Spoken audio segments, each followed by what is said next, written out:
So in today's video, we are going to learn how the pieces move. So before starting our video, I would like to say you that today I am going to give you some homeworks.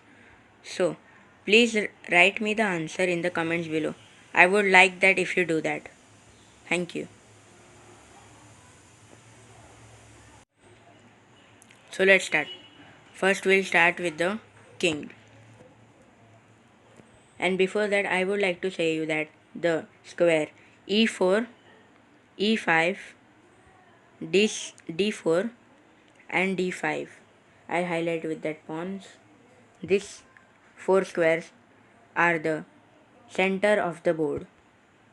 So let's start with the king. I'll keep this king on the square e4. King always moves only one move in every direction. Now I will show you in this square which all possible square he can go. I will put kings on that squares.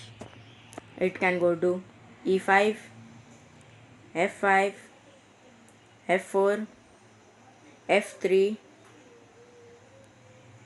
e3, d3, d4 and d5.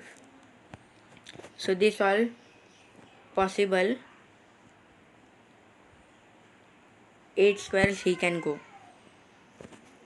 Now I will keep this king in the corner. So now he can go only 3 squares. I'll highlight that also, which is g1, g2 and h2, which means that the piece in the center holds more squares. So a piece in the center is the most powerful. So now I am giving you homework. I'll put a king on the square and you should write me in the comments below that which all possible squares that the king goes. Now I keep the king over here. Now write me in the comment section below where possible squares it can go. You can pause the video if you want. So we will start with the most powerful piece in the game of chess, which is queen. Let's take the queen on the center. It can move through the diagonals, possible diagonals along with the rank and with the file. Now I'll show you where it can go. It can go, we'll start with the diagonal. It can go to h1, g2, f3, d5, c6, b7 and a8. It can also go possibly to another diagonal, which is b1, c2, d3, f5, g6 and h7. Now it can also move in the vertical file, only e file, e1, e2, e3, e5, e6, e7 and e8. It can also move in horizontal way with the ranks, which is a fourth rank with the square a4, b4, c4, d4, f4, g4 and h4. This all square where the possible queen can go, which is more powerful and controls almost the whole chessboard. Now I'll keep this queen at the corner of the board. Now it can go to only one possible diagonal, which is from h1, g2, f3, e4, d5, c6, b7 and a8. It can also move to the first rank of the board, which is from the squares g1, F1, E1, D1, C1, B1 and A1. It can also move along the file, which is H file, and with the squares H2, H3, H4, H5, H6, H7 and H8. Now I am going to ask you a question. Write me in the answers in the comment section below. Now I keep this queen over here and a pawn over here and a opponent's knight over here. Now I am asking a question. Can queen capture the g7? For that you can also pause the video if you want. The answer is no, because queen cannot jump over that f6 pawn to capture. And also additional homework, which is I keep the queen over here and tell me the possible squares it can go. Now I have placed the queen over square e6. Now write me in the comment section below on which possible squares can the queen move to. Now we will look how the rook moves. Now I keep the rook on the square e5, which is again on the center squares of the board. It always moves along the files and rank like a plus. Now I show you how it moves by highlighting, by putting rooks on that squares.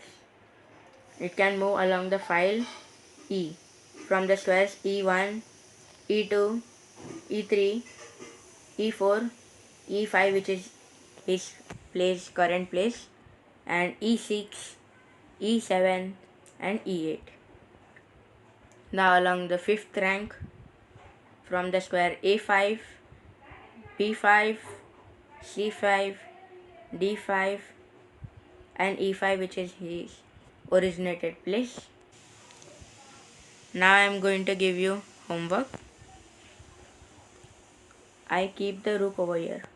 Now write me in the comment section below which all squares can the rook go. You need time, then you can stop the or pause the video over here.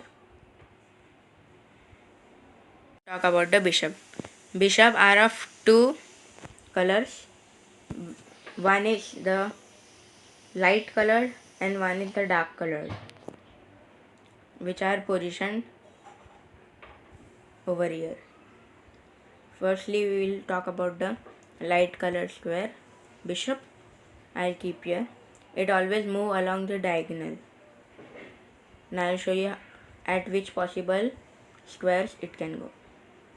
It can go to the diagonal from h1, g2, f3, d5, c6, b7 and a8, and other diagonal which starts from b1, c2, d3, f5, g6 and h7.